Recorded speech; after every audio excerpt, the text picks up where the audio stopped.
Bonjour tout le monde. Oh waouh, c'est fort, désolé. Bonjour tout le monde. J'espère que vous allez bien. C'est bien visiblement l'été. On voit, on voit beaucoup moins de gens. Je viens de dire en fait que chez nous c'est exactement pareil. Il y a presque personne. Toutes les places de parking sont libres. Je peux me garer partout, c'est ce qui me plaît.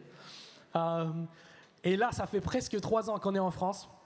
Et on est arrivé en août et on a vu que la ville était vide. Il n'y avait personne. Et puis ça s'est revenu en septembre. Donc on voit bien que c'est les vacances. Et j'espère que ça commence bien pour vous aussi, les vacances. Vous avez déjà commencé à passer des bonnes vacances. Vous avez pu prendre du temps pour vous reposer et vous préparer pour l'année qui arrive rapidement en septembre déjà. Et là, ce matin, ce qu'on va faire, c'est qu'on est venu pour louer notre Dieu encore ensemble. Et ce matin, ce qu'on va faire, c'est qu'on va prendre des chants qui nous rappellent de la gloire de Dieu.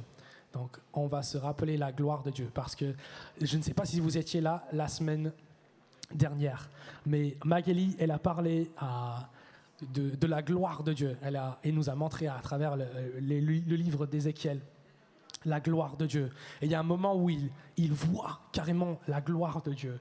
Et ça m'a parlé cette semaine. Et donc j'ai médité en lien avec ça. La prière de Jésus, pour nous, qui se trouve en Jean 17. Et c'est une prière que j'ai lue plusieurs fois. Mais cette semaine, ça m'a parlé encore une fois. Donc j'ai juste quelques versets à vous partager de ce passage. Ah, très bien. Vous l'avez souligné parce que là, je ne voyais pas. Donc, ça commence en verset 20 jusqu'à 26. En fait, Jésus a déjà commencé à prier pour ses disciples. Il commence à prier pour les 12, pour que Dieu les utilise. Et après, il enchaîne avec tous ceux qui croiront en lui à travers leurs paroles. Donc, il prie pour nous. On est là parce que quelqu'un a partagé avec quelqu'un qui a partagé avec quelqu'un. Et si on remonte, ça revient aux 12 disciples ou aux autres qui étaient là. Et donc, on voit la chaîne. Donc, on est là grâce à leurs paroles. Donc, il dit, je ne prie pas pour eux seulement, mais encore pour ceux qui croiront en moi à travers leurs paroles, c'est-à-dire nous, afin que tous soient un comme toi, Père, tu es en moi et comme je suis en toi, afin qu'eux aussi soient un en nous, pour que le monde croie que tu m'as envoyé. Je leur ai donné la gloire que tu m'as donnée, afin qu'ils soient un, comme nous sommes un, moi en eux et toi en moi, afin qu'ils soient parfaitement un, et qu'ainsi le monde reconnaisse que tu m'as envoyé et que tu les as aimés comme tu m'as aimé. Et vous voyez qu'il dit, je leur ai donné la gloire. Je leur ai donné la gloire que tu m'as donnée, afin qu'ils soient un. Et donc ça m'a fait penser au passage d'Ézéchiel. Mais on continue, on verra le passage d'Ézéchiel après. Père, je veux que là où je suis, ce que tu m'as donné soit aussi avec moi, afin qu'ils contemplent ma gloire, la gloire que tu m'as donnée parce que tu m'as aimé avant la création du monde. Père juste, le monde ne t'a pas connu, mais moi je t'ai connu. Et ceux-ci ont reconnu que tu m'as envoyé. Je leur ai fait connaître ton nom et je le leur ferai connaître encore, afin que l'amour dont tu m'as aimé soit en eux et que moi je sois en eux. Et encore, tu vois, il parle de sa gloire qu'il nous a donné. Il parle du fait qu'il nous a fait connaître son nom. Et ce matin, nous avons le privilège de pouvoir revenir à ce Dieu qui a tout créé, ce Dieu qui est venu mourir sur la croix, qui nous a montré physiquement sa gloire. Il y a un passage qui parle du fait que Jésus est le reflet de la gloire de Dieu. Donc nous avons vu, pas physiquement avec nos yeux, mais en lisant la gloire de Dieu. Et vous rappelez la réponse d'Ézéchiel quand il a vu la gloire de Dieu? Il est tombé par terre. Il a vu la gloire de Dieu. Lisons ensemble ce qu'il a vu. Au-dessous de la voûte céleste qui était sur leur tête, il y avait quelque chose de similaire à une pierre de saphir qui ressemblait à un trône. Et sur cette forme de trône apparaissait quelqu'un dont l'aspect ressemblait à celui d'un homme, tout en eau. J'ai vu comme un éclat étincelant, comme du feu qui l'enveloppait tout autour. Depuis ce qui semblait être ses anges jusqu'en haut, et depuis ce qui semblait être ses anges jusqu'en bas. J'ai vu quelque chose de similaire à du feu, une lumière qui rayonnait tout autour. Cette lumière qui réunit tout autour de lui avait le même aspect que l'arc-en-ciel dans les nuages un jour de pluie. C'était un reflet de la gloire de l'Éternel. À cette vue, je suis tombé le visage contre terre, puis j'ai entendu quelqu'un me parler. Juste en voyant le reflet de la gloire de Dieu, il est tombé par terre.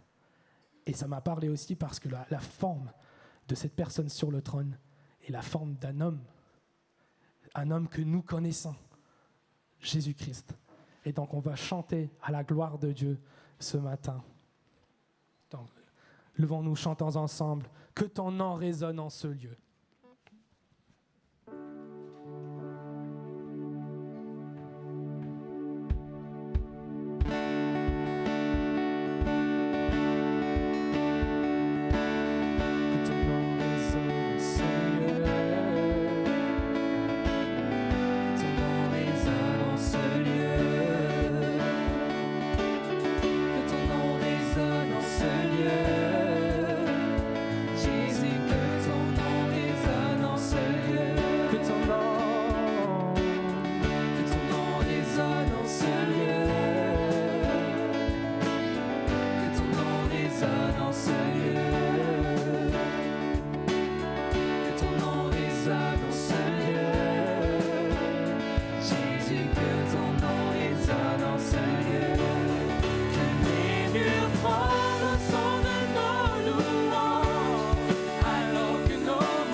dans ce lieu.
Digne est l'agneau sacrifié.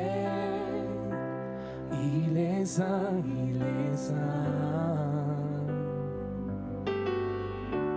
Un chant nouveau à celui qui siège sur le trône de grâce. Digne est l'agneau.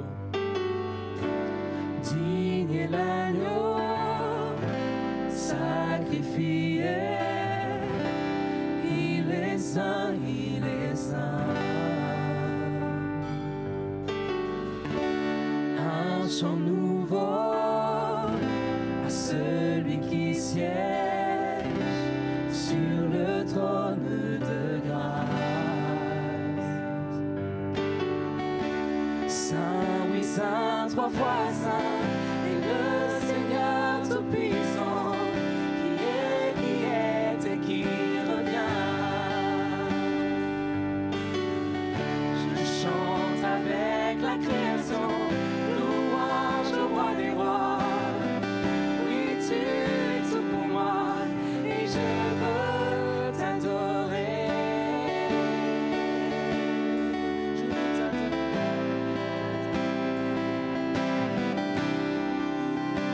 Tu es saint. Saint des couleurs d'un arc-en-ciel, entouré d'éclairs, de pluie, de tonnerre. Louange, honneur et puissance, force et gloire sont à toi. Sagesse au roi des rois. Saint, oui, saint, trois fois saint, et le Seigneur tout-puissant, qui est et qui revient. Je chante avec la création, louange au roi des rois.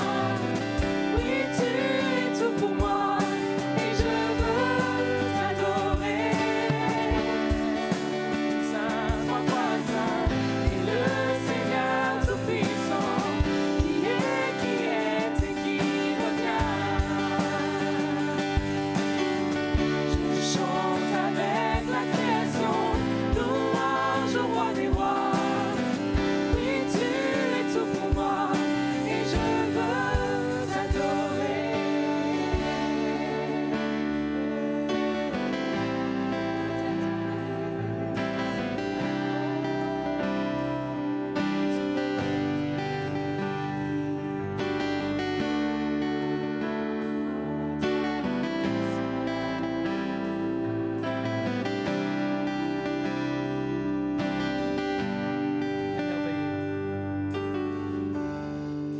Émerveillé, oui, bouleversé, au seul écho de ton nom. Jésus, ton nom et puissance, soufflez sur nos vies. Oh, quel mystère merveilleux. Saint, oui, saint, trois fois saint, et le Seigneur tout-puissant, qui est et qui revient. Chante avec la création, louange au roi des rois. Oui, tu es tout pour moi, et je veux t'adorer. Saint, oui, trois fois saint. Saint, oui, saint, trois fois saint, et le Seigneur tout-puissant, qui est et qui revient. Je chante avec la création, louange au roi des rois. Oui, tu es tout pour moi, et je veux t'adorer.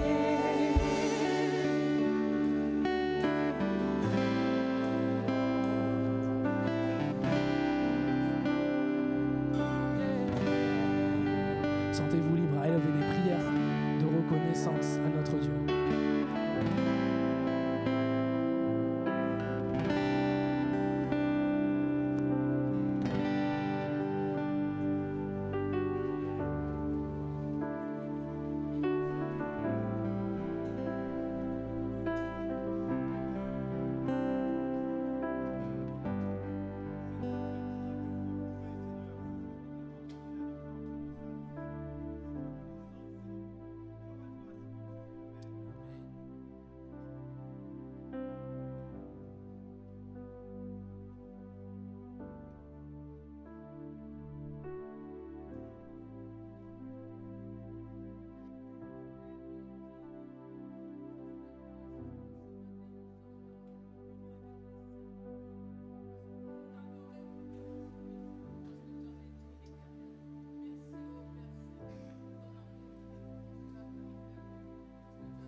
Amen.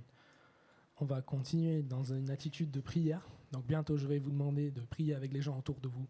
Mais je voulais remettre les versets d'Ézéchiel, s'il vous plaît, surtout le verset 28, que je vais relire pour vous, qui dit « Cette lumière qui rayonnait tout autour de lui, c'est la personne sur le trône, avait le même aspect que l'arc-en-ciel dans les nuages un jour de pluie. C'était un reflet de la gloire de l'Éternel. À cette vue, je suis tombé visage contre terre. Puis j'ai entendu quelqu'un me parler. » Donc là, j'aimerais bien qu'on prie avec les personnes autour de nous, juste en réponse à cela, en remerciant Dieu pour qui il est, pour sa gloire. Et je trouve que c'est bien de faire avec des personnes qui sont venues avec nous ou des gens qu'on connaît bien, juste de prendre un moment. Et après ce moment, on va continuer à chanter. Et à ce moment-là, les enfants vont sortir. Donc, mais d'abord, je vais continuer à jouer pour ça. Personne ne vous entend. Mais j'aimerais bien qu'on se tourne vers les uns les autres et on prie ensemble en réponse à ce passage.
Prosternés, nous confessons,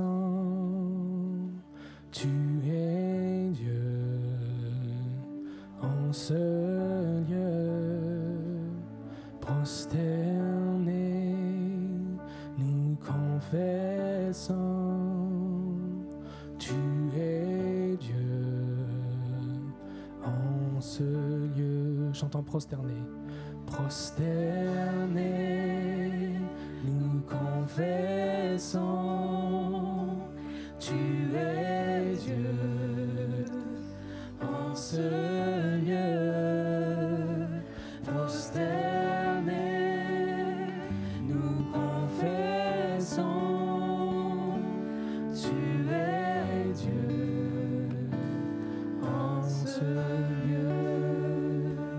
Je m'attends à toi, tu es tout pour moi, éclairé de ta présence, prosterné, adorons, chantons prosterné.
Venu du ciel sur la terre.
Avant de prendre le repas du Seigneur, je vais juste lire un passage qui vient de Matthieu 27, à partir du verset 35. Ça parle de la mort de Jésus.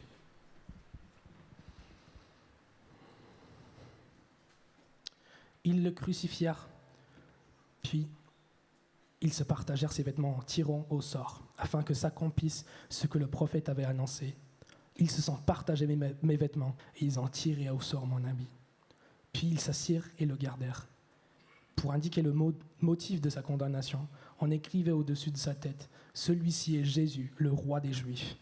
Avec lui furent crucifiés 2 brigands, l'un à sa droite et l'autre à sa gauche. Je vais sauter au verset 45. De midi jusqu'à 3 heures de l'après-midi, il y eut des ténèbres sur tout le pays. Vers 3 heures de l'après-midi, Jésus s'écria d'une voix forte « Eli, Eli, lama sabachthani », c'est-à-dire « Mon Dieu, pourquoi m'as-tu abandonné ?» Quelques-uns de ceux qui étaient là, après l'avoir entendu, disaient « Il appelle Élie ». Aussitôt l'un d'eux courut prendre une éponge qu'il imbiba de vinaigre. Il la fixa à un roseau et lui donna à boire. Mais les autres disaient « Laisse donc, voyons si Élie viendra le sauver. » Jésus poussa de nouveau un grand cri et rendit l'esprit. Et voici que le voile du temple se déchira en deux, depuis le haut jusqu'en bas. La terre trembla, les rochers se fendirent, les tombeaux s'ouvrirent et les corps de plusieurs saints qui étaient morts ressuscitèrent. Gloire à Dieu. Je vais continuer à jouer pendant que vous veniez prendre les éléments et après que tout le monde a pris, on va rechanter « Homme de douleur » en fait. Et à la fin, on prendra tous ensemble les éléments. Donc, dès que ça commence, vous pouvez venir.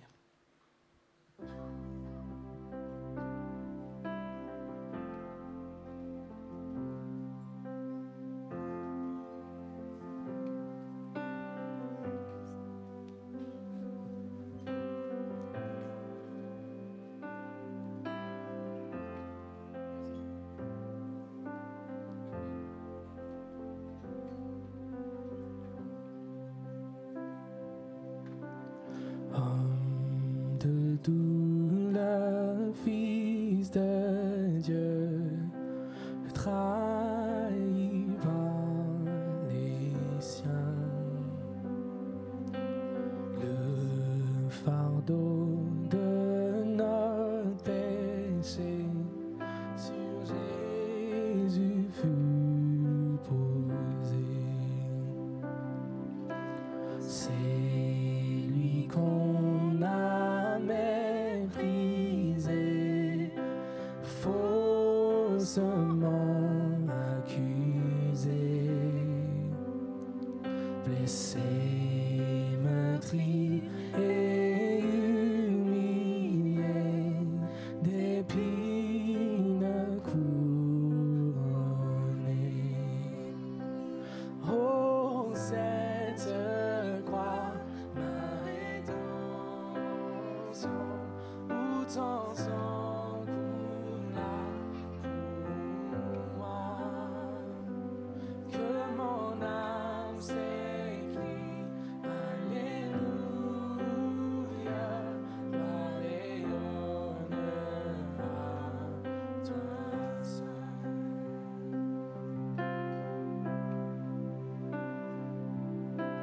Venu du ciel sur la terre pour nous réconcilier, pour racheter et pardonner ceux qui l'ont crucifié. Oh, cette croix, ma rédemption, où ton sang coula pour moi, que mon âme s'écrie, Alléluia, gloire et honneur à toi seul.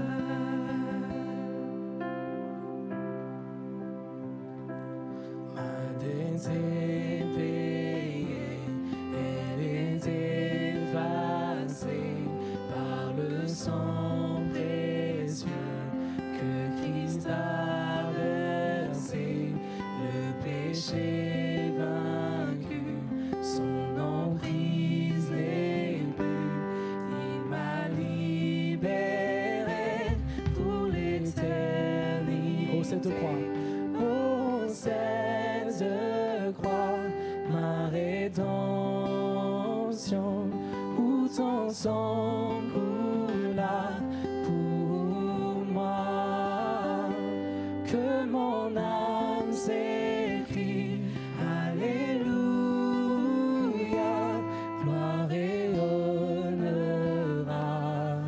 toi seul, gloire et honneur à toi seul, gloire et honneur à toi seul.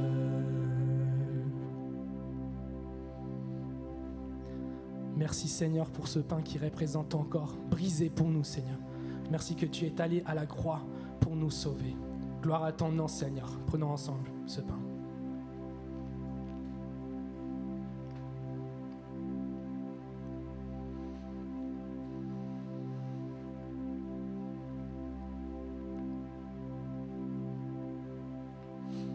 Seigneur, encore merci que ton sang est versé pour nous purifier de nos péchés. Seigneur, merci pour ton sacrifice. Gloire à ton nom. Prenons ensemble.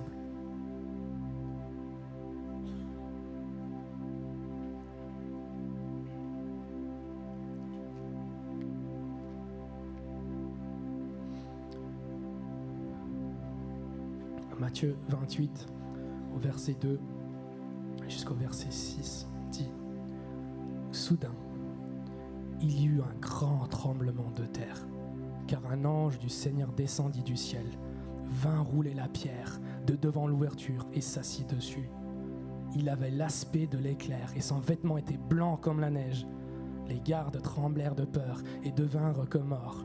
Mais l'ange prit la parole et dit aux femmes, « Quant à vous, n'ayez pas peur, car je sais que vous cherchez Jésus, celui qui a été crucifié. Il n'est pas ici, car il est ressuscité, comme il l'avait dit. » Chantons à ce Dieu ressuscité, l'agneau de Dieu qui a pris notre péché, qui est la gloire de Dieu.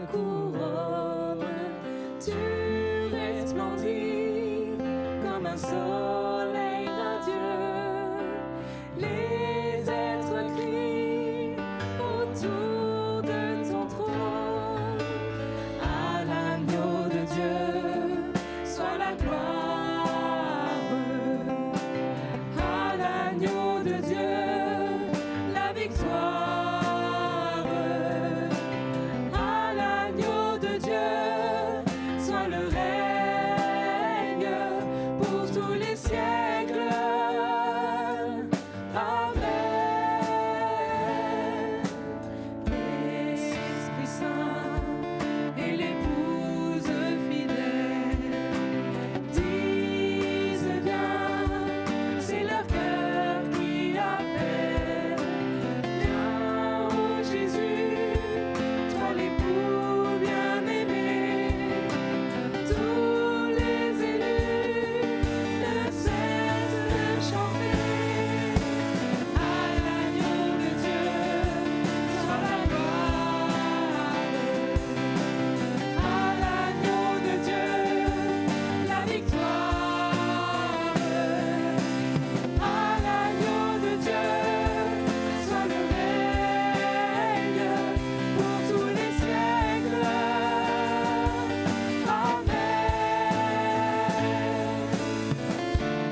Gloire à Dieu.